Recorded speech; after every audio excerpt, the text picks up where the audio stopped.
This week's theme is creating the technology-enhanced learning experience, and we're going to use Chapter 3 as our reference for this week to kind of help us lay the framework for designing effective technology lesson plans that are focused on enhancing teaching and learning. When we're talking about designing lessons effectively, the teacher really needs to determine what the needs of the students are, and what occurs in that particular classroom, what the learning goals are. So what are your essential questions, your specific learning objectives, and the best way for you to do that with the resources that you have. As you will learn, we're not just going to throw technology in haphazardly. We're going to use a systematic approach to make sure that we are focusing on the learning and not just putting technology in there for technology's sake. And for the first lesson that you're going to be designing, you're going to be using the Design Plan Act that's described in further detail in this chapter. And here's a quick look at what the Design Plan Act will entail. For this semester, I really want you to start thinking about the curriculum that you plan to teach.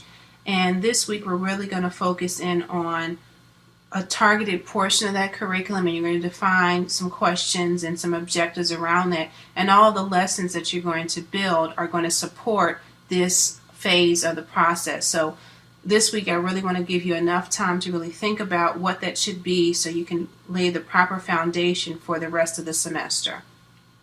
We briefly went over the design phase, and this is where we're going to spend most of our time this week. But next week and the weeks moving forward, you're actually going to spend a lot of time in this plan phase where you're actually going to create some of these daily lessons that again will support your main question that you're going to create. So make sure you fully understand what's going on in this phase as well. Another key to success is to actually have an action plan, something that you can check off as you're going through the lesson plan. It may be an abbreviated version, just something that you can use as you're going through and you're facilitating your lesson, just to make sure that you're hitting the different benchmarks and that you are accomplishing what it is that you set out to accomplish. Again, as you're reading through this week's chapter, make sure you really do understand this model and the theories behind it, because I will be asking you some questions on that and be expecting you to demonstrate your ability to apply this model in the real world with your next lesson plan. It is imperative for any effective instructional design model, especially one that focuses on integrating technology to enhance teaching and learning, that there is an iterative evaluation process that happens throughout the designing process, the implementation, and the evaluation. So it's a feedback loop to ensure that the teaching and learning is as effective and efficient as possible. Now, I'm not going to narrate all of the slides, but I just want to first start with step 1, which is knowing the learner, and this is very critical. You can do all kinds of lovely lesson plans, and for many of you who have student taught or are currently teaching, you could attest that you may have the perfect lesson plan, but it may not be for your learner. So actually understanding who your learner is imperative for any design with or without technology. We're going to look at stating our objectives in a specific manner in the next couple of slides. So make sure you understand what this chapter is saying, as well as the next bit of information that you're going to be having to integrate into your lesson plans and your in-class activities for this week. And this is a great transition into the next phase where we're going to talk about essential questions. If I was teaching this class synchronously, I would ask, how many of you know what essential questions are? Or how many of you ever created an essential question, and give me an example. Since this is asynchronous and I can't ask you real time, I'm just going to make the assumption that half of you are essential question gurus and the other half of you are saying essential question what? So I'll give you a brief overview of what they are to kind of make sure everybody's on the same playing field. Essential questions are your big, I like to call them big ticket items, your big concept, your big question that your students should be able to address after they go through a series of lessons, or maybe after they finish a unit. They should be able to answer your essential question. In some cases, they're a couple of questions. Sometimes I had students who had two big questions and maybe some sub questions underneath them. I'm going to leave that all up to you. I really want you to think about your curriculum, whatever it is that you currently teach or plan to teach, and what are the big questions you want your students to be able to address. And then you're going to build lessons using a variety of technology. Of course, we're going to use Microsoft Office products, Word, Excel, and PowerPoint, and some databases, but we're also going to do things like podcasting and doing some screencasting, and we're going to integrate internet and all kinds of different technologies, but the main focus is the curriculum. So around your curriculum, we're going to enhance your curriculum by effectively integrating technology. So really think about what your essential questions are. For this week's in-class activity, you're really going to be addressing all of the key elements that are listed here. And you're going to be creating a 1 to 2 minute narrated PowerPoint presentation where you're going to be introducing your essential questions to your students. So you're going to make sure that by the end of this 1 to 2 minute presentation, your students clearly understand what these questions are, and you use terms that are broad but are age appropriate for your target audience, that it makes a logical sequence to the set of the questions, and instead of posting them as a flyer, you're going to have them as a narrated PowerPoint presentation for your students to review. Know that after you create these essential questions that you may find it necessary as you go through the semester to go back and rewrite them, and that's perfectly fine.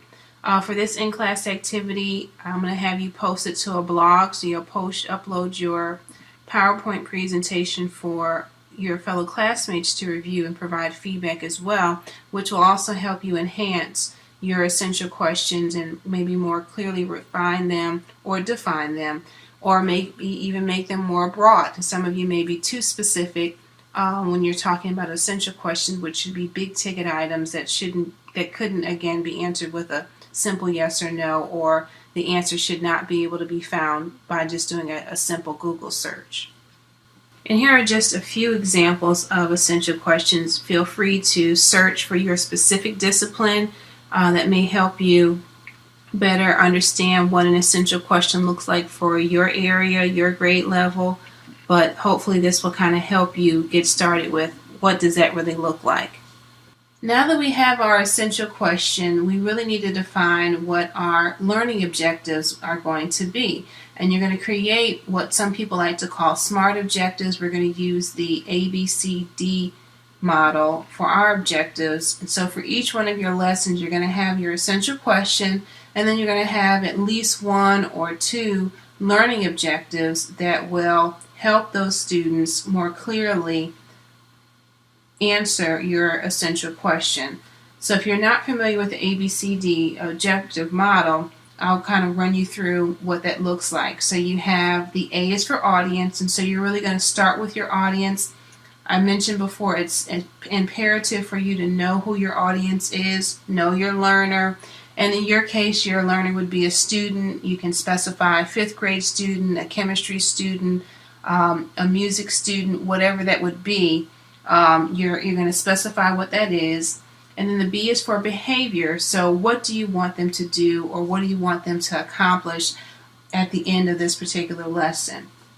And then the C, we're going to add the conditions. So under what conditions should they be working? Is it during a lab session? Is it during a band practice? Is it in the field? Is it a real world?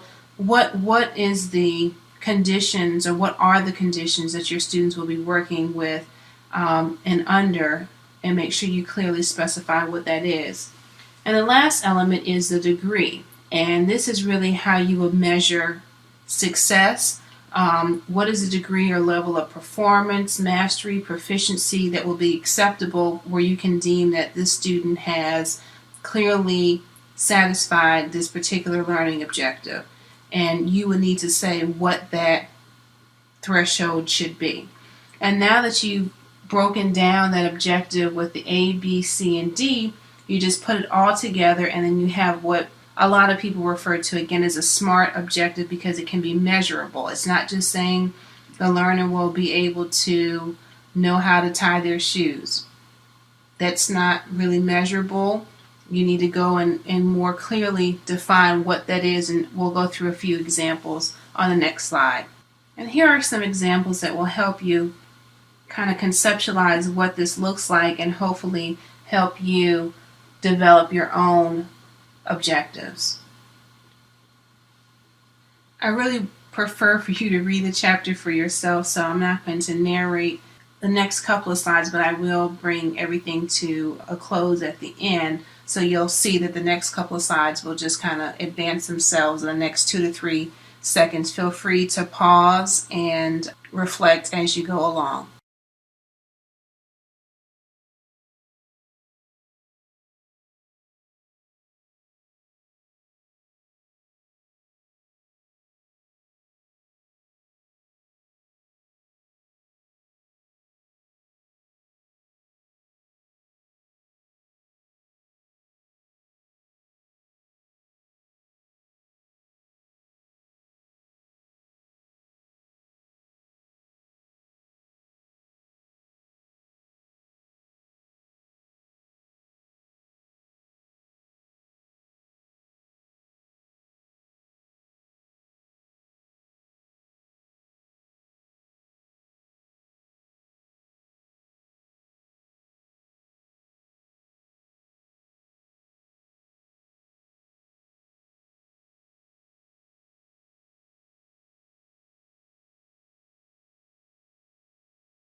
If you learn nothing else from this class, I hope that you learned that technology should be used to enhance learning and to never distract from it. It is a tool, and it should be used to support your effective instructional design or your lesson plan, and it should help make teaching and learning more effective and efficient. If it doesn't, then you're forcing technology where it shouldn't really be used.